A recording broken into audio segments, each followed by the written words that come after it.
Estamos hablando con Mario Sardas, que es cronista, artista y cronista de radiográfica. Mario, ¿cómo estás? ¿Qué tal, compañeros? Muy buenas tardes. ¿Cómo están ustedes allá? Bien, te habla Martín de acá de la receta de Grupo Sónica, el programa Mística Latinoamericana.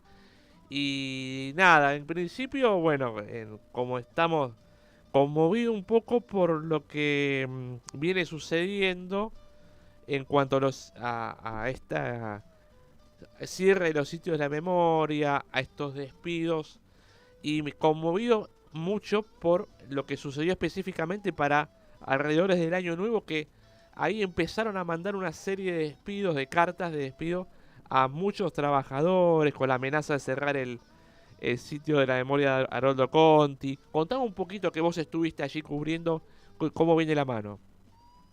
Claro, mira, claramente a la crueldad del ajuste se le suma la crueldad de las metodologías, ¿no? Sí, El gobierno nacional está totalmente decidido a avanzar en el desguace de las políticas de verdad, memoria y justicia. Eso es un hecho. De hecho, el secretario actual de Derechos Humanos, que hace no muchos días fue interpelado de una manera muy vehemente, por suerte, por el secretario general de ATE Capital, el Tano Catalano, sí, ese tipo de que, que Baños, que fue durante la dictadura un juez penal, que era considerado ya duro en ese momento. Imagínate para que en época de la dictadura se lo considere un duro, ¿no? ¿Qué clase de tipejo es? Hacía unos días antes de este hecho que vamos a hacer referencia específica, creo que el 26 de diciembre hubo un intento de despido de 400 trabajadores y trabajadoras de los organismos donde funcionaba la EXEPA. sí. Esto fue detenido por un abrazo simbólico, se llegó a algún tipo de negociación, pero bueno, el día 31 aproximadamente al mediodía, entre el mediodía y las 14:30, empezaron a llegar algo así como 40, 50 telegramas de despido. En realidad no telegramas de despido, sino telegramas que decían que no se debían presentar los trabajadores y las trabajadoras a partir del jueves 2, Sí. que iba a haber una lista que iban a considerar quiénes ingresaban y quiénes no. Esto tiene que ver según la notificación, con la reestructuración del Conti, que digamos para quienes no conocen o no tienen bien claro, el Centro Cultural Haroldo Conti funciona en el predio como otros espacios, como el ECUNI y la misma Secretaría, que depende del Poder Judicial, en donde también se están produciendo despidos en áreas muy sensibles, que no se presentaron a trabajar porque iba a haber una reestructuración. El día jueves 2 estuvimos allí y verdaderamente lo que se presenció era desgarrador, porque lo que vos veías era gente que se acercaba a personal policial que estaba en la puerta con una lista que estaba en su celular y decían vos sí, vos no, así, con Ay, Dios. esa frialdad. El gobierno pretendía, antes de esto, despedir a 400 trabajadores. Recordemos que este organismo comenzó con 1.000 y bueno, el desguace se está produciendo. La intuición, si vos me preguntás a mí, que yo tengo, es que no lo van a cerrar, van a hacer algo peor que eso. Lo que van a intentar hacer, para mí, y es una intuición que espero que no se corrobore, Sí, es la presencia simbólica que está encarnado en la vicepresidenta Villarroel de lo que ellos llaman las dos verdades, ¿no? De exponer ahí en ese lugar lo que ellos dicen que son víctimas de la subversión, como así también en algún momento amenazó Victoria Villarroel con abrir causas que son imposibles porque no pueden confunden, ¿viste? El tema de lesa humanidad es una figura a nivel internacional claro. a la que suscribe nuestro Estado Nacional, en la que es una figura que afecta solamente a los estados. En todo caso, si hubo delitos provocados en la década del 70 en manos de organizaciones armadas, son particulares, salvo que los reconozcan como integrantes de algún estado que no sé cuál sería, ¿no?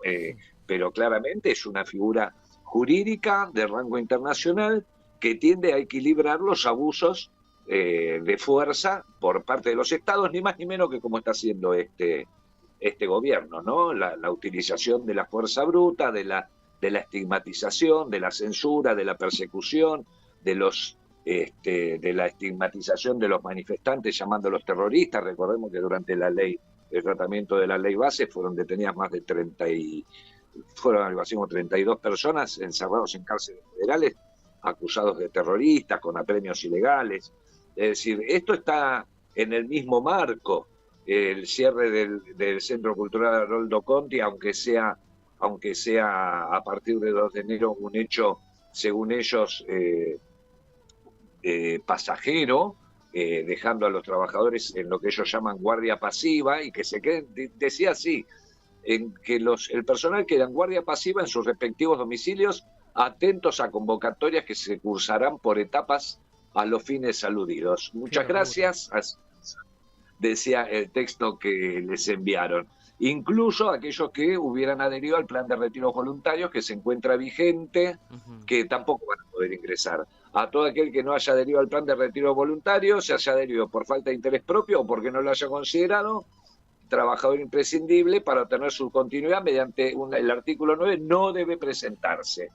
Así que vemos que acá hay un plan sistemático de destrucción del Estado en general, o por lo menos de las áreas que no les sirve a ellos para la ejecución de la entrega del patrimonio natural, de las empresas y del patrimonio simbólico de nuestro país, y que pertenece a todos los argentinos, y acá con el agravante de, a partir de estos 400 trabajadores a los que les llegó el telegrama, de justamente desmantelar un proceso que no es solamente un edificio o un espacio simbólico, la EXMA. Ahí se sigue trabajando con archivos que siguen siendo consultados y siguen siendo concedidos al Poder Judicial en el marco de los juicios de lesa, y del cual depende también el hallazgo de los cientos de nietos y nietas que faltan. Claro. Es decir, acá lo que se interrumpe con esto es, y corre riesgo, es el banco de datos cruzados, que se sigue investigando, porque justamente delito de lesa quiere decir que el delito se sigue perpetrando. Lo que están haciendo estos tipos es querer destruir las pruebas, ni más ni menos. Además de lo simbólico, está lo material, ¿no? Que tiene que ver con el entorpecimiento, cuando no la anulación de toda la documentación que existe a partir de la Secretaría de Derechos Humanos, que claramente está desfinanciada por donde vemos, y ahora con este golpe que pretende ser mortal, que esperemos que no lo sea. Vimos el sábado, yo ahí no estuve presente, estuvo otro colega, pero que verdaderamente habrán visto quienes no pudieron asistir por las redes, fue verdaderamente multitudinario. Sí, hubo sí, muy lindo, los videos que mandaron, sí, hermoso. Que hubo una reacción que por suerte esperábamos, y que creo que de alguna manera con cierto planchado que hay en términos de movilización popular, que eso quizá es un poco lo que preocupa, ¿no? La falta de respuesta a esta locura. Ahora, déjame agregar esto. Sí, ¿cómo no? Yo estuve siguiendo desde la radio, desde Radiográfica, con otros colegas, todo el proceso de despido, de los primeros que se dieron con el INCA, con el MINTI, sí, en el Ministerio de la Mujer. Es una metodología perversa, porque vos fíjate que primero te ofrecen retiros voluntarios, entre comillas, extorsivos. Después te dejan en una nada a los que deciden no asumirlo, te dejan sin tareas. De hecho, no tienen mandatos de laburo los trabajadores que decidieron continuar o que pudieron continuar sin ser en este momento suspendidos. Y eso genera un desgaste, una incertidumbre. Luego vos pasás a disponibilidad, y en el momento en que se producen los despidos suele quedar, y pasa en las universidades también, suele quedar un tercio. Es decir, que los tipos, el ajuste y los despidos los están haciendo de hecho. Claro. Es decir, hay un mecanismo que se arbitra desde la Secretaría, desde el Ministerio de Modernización, que conduce el nefasto y tristemente célebre Sturzenegger, que es un diseño para el desgaste, la desmoralización de los trabajadores y las trabajadoras, que al final vos decís, bueno, no sé si mañana no soy yo, y te pinta otro laburo, aunque sea de taxista en un Uber, y vos te vas, porque vos necesitas garantizar tu continuidad. Es decir, que acá hay un plan sistemático, no solamente de destrucción del Estado, sino de destrucción también de la moral de los y las trabajadoras del Estado, que por suerte podemos decir que todavía en su gran mayoría siguen resistiendo. Esto hay en este marco, más la gravedad que tiene por tratarse de la Secretaría de Derechos Humanos, ¿no? A cargo del Poder Judicial. te hago una consulta, porque en un momento contás la importancia de los quienes siguen investigando, quienes están en los archivos. Suponte que te pregunto, me acuerdo que le hice una nota a una chica del Hospital Posadas y me estaba diciendo que estaban rajando gente que no tiene, como decir, un reemplazo en cuanto a su conocimiento de, no sé, cirugías o determinadas intervenciones súper sensibles en el Hospital Posadas. En este caso, como vos decís, los investigadores, los que siguen con los archivos, ¿cuál, si alguien que está escuchando y que no entiende, está por primera vez escuchando un tema como este, ¿qué se perdería como para decirle, no me gusta decir capital humano, pues me vas a acordar a capital humano, pero Claro, claro. en conocimientos, en destrezas, en compromiso, en años de investigación, ¿qué se Bueno, pierde? todo tipo de profesionales, Sí, abogados, antropólogos, sí, eh, bueno, el cuerpo de antropología forense que ya fue desmantelado y que por suerte la provincia de Buenos Aires lo retoma como para seguir dando continuidad a esa posibilidad. Mira, lo que yo estaba buscando mientras me hablabas, sí, que me lo envió de allá también, es el Registro Unificado de Víctimas del Terrorismo de Estado.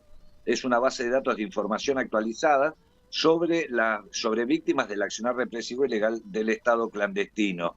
Acá, con este registro, lo que se hace es la elaboración y la actualización permanente, es decir, estamos hablando en presente, no estamos hablando en pasado, no es un laburo antropológico, es un claro, laburo de investigación que se sigue desarrollando. Ahí hay juristas, ahí hay todo tipo de profesionales, sociólogos, sociólogas, que tienen que ver con la posibilidad de la investigación a fondo, porque recordemos el golpe de Estado del 76 no empieza en el 76, es uno de los golpes de Estado que si bien fue el que más crudeza tuvo en tanto la cantidad de víctimas por parte del terrorismo de Estado, lo que se está investigando acá arranca en el 28 de junio del 66 con el golpe de Estado que encabeza Oncanía sí. y termina el 10 de diciembre en el 83 con el final de la dictadura. Bueno, todo este archivo se tiene que poner a resguardo. Claro, Todo esto es en cumplimiento de la ley 26.621 que tiene que ver con sitios de memoria del terrorismo de Estado y el decreto 1986 del 2014 que reglamenta y elabora y actualiza y publica la nómina oficial de los centros clandestinos, pero repito, no a modo de memoria, sino a modo también de un instrumento para la investigación y el establecimiento de responsabilidades de lo que fue el genocidio. Entonces, acá lo que se está buscando es impunidad, básicamente, porque los que están gobernando hoy, básicamente y claramente, y esto lo tenemos que decir y repetir hasta el cansancio, son los jefes y los ideólogos de los genocidas. Los que hoy nos gobiernan, Macri, Villarroel, Milei y toda su caterva, son Caputo, responden a los mismos grupos empresarios que diseñaron el plan económico de la dictadura. Creo que es de María Seoane un libro en relación a Videla que es muy clara al respecto. Dice, Videla no puso a Martínez de Oz, Martínez de Oz puso a Videla. mira, ¿Está claro? claro, sí, sí, sí. Son los grupos económicos que nunca pudimos sentar en el banquillo de los acusados. Recordemos esto de la injusticia biológica, que por ejemplo se llevó a Blaquier, responsable de 400 detenciones en el ingenio Ledesma, que sobre el final de sus días se había vuelto a abrir una causa, ya también por el 2012, creo que fue, 2013, y que se declaró no apto para la presentación judicial y el tipo se murió sin tener condena. No hablemos de Mañeto con papel prensa, no hablemos de la fábrica Ford ni de Mercedes-Benz, en la que actuaron, en la que los gerentes en ese momento, los CEOs, como se le dice hoy, actuaron de manera cómplice para la detección y la desaparición de los delegados gremiales. Es decir, esto es grave porque verdaderamente con esto yo creo que si lo logran, cosa que dudo, porque confío en la capacidad de reacción de nuestro pueblo, Sí, lo que se va a intentar hacer es borrar ese pasado que los implica de manera directa a quienes hoy están en el gobierno. No es una cuestión solamente de simpatía ideológica. sí, sí, claro. Entonces creo que en un momento tenemos la posibilidad de recuperar un sistema judicial que hoy no existe, que es tan sirviente de las empresas multinacionales como lo fueron los militares en ese momento y como son muchos funcionarios políticos hoy, que encima acceden con el oxímoron de decir que son gente rica y empresarios, que los que no sirven son los políticos. Yo quiero saber quién coimió a Crader, por ejemplo, al senador. Ya sabemos que muchos son susceptibles ahí en el Congreso y con esto tristemente avalan el discurso del presidente de tratar de ratas a quienes son parlamentarias, Claro. pero no por eso vamos a denostar a la dirigencia política, porque si hay corrompidos, alguien los corrompe, y son justamente los empresarios que hoy están en el gobierno. El texto de la ley Bases, recordemos todos, que fue presentado en un video que se hizo viral por Sturzenegger, y estaba dirigido a la posible, o mejor dicho, a la que era candidata a presidenta de la Nación en ese momento, que era Patricia Bullrich. Claro. Pero no importa, no. La ley Bases entró igual. Y entonces ahí tenemos la prueba más que suficiente que los que se benefician ahí son los grupos empresarios que fueron los autores ideológicos del genocidio y que nunca pudimos sentar en el banquillo. Y eso lo estamos pagando hoy. Los militares no vuelven porque los pudimos juzgar. Yo recuerdo el día que entramos a la ESMA con Néstor Kirchner, que fue la recuperación para lo que es hoy, que quieren tratar de destruir. Viene una de las cuadras de los cadetes que decía: yo no tuve nada que ver, esto lo hablaba con un compañero de ATE el otro día, ahí en la cobertura. Y ellos pudieron poner, los pibes, los cadetes, yo no tuve nada que ver, gracias a los juicios de memoria, verdad y justicia, porque si no se hubiesen hecho, todos tienen que ver. Acá lo que se hizo fue determinar las responsabilidades y claro, hoy un militar joven de 30, 40 años puede decir: yo no tengo nada que ver. Y tienen que agradecer a los juicios, y eso lo hablo con cada oficial de la fuerza que sea que tengo posibilidad. No tienen que estar enojados, tienen que agradecer, porque lo que se hizo ahí fue determinar las responsabilidades de un grupo de genocidas, no involucrar a las fuerzas en su conjunto, que es lo que venía sucediendo mientras los juicios no se producían. Exacto, sí, sí, clarísimo. Mario, entonces ahora, ¿está la posibilidad de un amparo ante estos despidos o siguen o decir, bueno, siguen los actos culturales, las manifestaciones? ¿Cómo seguiría? Claro. No, la respuesta es política, porque sí, básicamente tienen muy bien estudiado esto, no hay despidos, hay guardias pasivas. Guardias pasivas, entonces, perfecto. Es hacer una demanda por despido. Luego, los que queden después de este desgaste sistemático, psicológico, moral, económico, irán a juicio, ¿viste? Y a un juicio laboral con una justicia laboral amañada y con un poder judicial más que amañado, digamos, cómplice de todas estas políticas que se están llevando adelante. Por el lado de la justicia, sí se hacen presentaciones, se ponen recursos de amparo que pueden tener la duración legal que tiene un recurso, siempre que no los afecta a ellos. Pues si los afecta a ellos, el recurso de amparo te pueden durar 3 años. Pero lo cierto es que tiene una duración limitada en el tiempo. Pero eso no va a impedir la acción judicial que se siga adelante con los planes de vaciamiento, en el mejor de los casos, y no vaya a ser que no nos pongan allí también el tema de nuevo de los 2 demonios y te metan ahí un museo de la subversión, ¿no? Tenés razón, como es cierto. Hay que estar atento a eso, es muy cierto lo que decís. Atento a eso, como hay que estar atento a todo. Yo creo que cierta forma de comunicar muy eficaz del gobierno hace que la parte de la población se sienta tranquila y aliviada, porque sí, lo cierto es que no estamos con una corrida cotidiana de los precios, pero lo cierto es también que por más que la dibujen, no hay la inflación que dice que hay, el dólar está pisado, todos esperamos un estallido del tipo de cambio, lo que no sabemos es cuándo, pero todos sabemos que esto no es real, todos sabemos que acá hay una bicicleta financiera, que ese carry trade que llaman, que en cuanto se produzca el levantamiento del corralito, acá no queda nadie, ni el ministro de Economía ni nadie, porque 2 días antes van a estar con las valijas en algún paraíso fiscal, y dejando el tendal que sabemos que dejan estos procesos.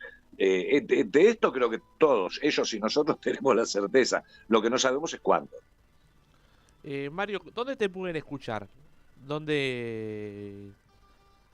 Bueno, en Radiográfica sabemos, pero ¿dónde te pueden seguir? ¿Por qué redes? Escuchen Radiográfica, no tengo redes propias, todos mis trabajos los publico en Radiográfica. Ahora no estoy más en piso, estamos en un proceso de reestructuración de la programación, bien, pero ya la radio va a anunciar pertinentemente qué lugar vamos a volver a tener cada uno de nosotros. Pero recomiendo hoy mira, de paso un chivo, Dale. métanse en YouTube, una carta documento como radiográfica por una nota que hizo una compañera columnista de la radio y también de Nodal, Emilia Trabuco, en relación a Cerimedo, que es el ideólogo, digamos, es el que dirige toda la estrategia digital del gobierno de Milei y que está involucrado ni más ni menos que con el golpe, el intento de golpe contra Lula. En 800 páginas de las investigaciones que se hicieron en Brasil, Cerimedo aparece nombrado no más de 66 veces y el tipo se enojó porque lo mencionamos y nos mandó una carta documento junto a otros 30 medios. No me digas. Hoy, bueno, le dimos, es decir, somos un medio popular, no somos un medio de alcance nacional, más allá de las redes, y que nuestra propuesta es federal, pero quiero decir que estos tipos nos mandaron una carta documento a nosotros y a Clarín. Es decir, acá Mirá, los tipos no perdonan a nadie, todos. ¿viste? Exigiéndonos la rectificación de una información que surge, por ejemplo, para que te des una idea de lo absurdo, está mencionado en la nota que escribió la compañera Emilia Trabuco, repito, búsquenla, hoy está en vivo, está en YouTube, con el nombre de Cerimedo, busquen, está una nota excelente que le hicieron Lucas Molinari y Emilia Trabuco, y que el tipo se sacó, terminó diciendo, bueno, pero yo no soy el fundador de La Derecha Diario, yo soy el dueño. Bueno, y por eso nos pedía una rectificación de la nota, pero después muy rápida la producción demostró que eso, el que es fundador y dueño, sale del mismo La Derecha Diario. Mirá. Que como bien dice compañera Trabuco, estás como el hombre araña. Bueno, decirle que lo borren a ellos, porque nosotros vamos a la fuente directa, es una nota descriptiva. Entonces, esto es para que veamos que si bien nosotros, yo no tengo ningún cuidado y me lo permito porque corre por mi cuenta, estamos en formas todavía leves, pero que tienen todas las características de terrorismo de Estado. Porque si vos utilizás policías militarizadas, yo mismo tengo lesiones en los ojos y lesiones óseas por hacer mi trabajo como otros centenares de periodistas. Si vos gaseás, pegás a niños, ancianos, si vos censurás o intentás censurar, si vos controlás el Parlamento, igual que no vaya a ocurrírsele cerrarlo en el año que está, porque también está dentro de las especulaciones, si vos utilizás la fuerza pública para intimidar y aterrorizar a la población, de mano del Estado, eso claramente se llama terrorismo de Estado. Y yo me hago cargo de lo que digo. Este gobierno es un gobierno prácticamente de facto porque se caga en la Constitución, porque se caga en los estatutos laborales, porque se caga en la justicia laboral, porque se caga en absolutamente todo lo que se escribió en términos de relaciones internacionales y de adscripciones a formas legales que la Argentina, que para Argentina una vez suscritos tienen rango constitucional. Entonces esto es una dictadura, muchachos, dejémonos de joder, porque no vamos a esperar ni que haya 30.000 desaparecidos, ni tampoco vamos a esperar que aparezcan las botas, porque no van a aparecer, se bastan para eso. Mario, la verdad que una cátedra, escucharte es una cátedra y sos clarísimo, vas al punto, al hueso, y quería agradecerte por este tiempo que nos has brindado al aire de Mística Latinoamericana. Al contrario, el agradecido soy yo porque, bueno, la batalla es cultural, la batalla es informativa y cada trinchera que se abre la celebramos y si nos invitan a participar lo agradecemos. Totalmente. Bueno, aguante Radiográfica, aguante todo eso. O sea, mandarle saludos a toda la gente ahí que es un medio muy querido, muy escuchado. Y muchas gracias por estar en Mística. Al contrario, gracias a vos y a toda tu audiencia. Pasaba Mario Sadras, contundente, así como lo tenés que escuchar, así como hay que hablar. De un medio como Radiográfica muy importante, un medio alternativo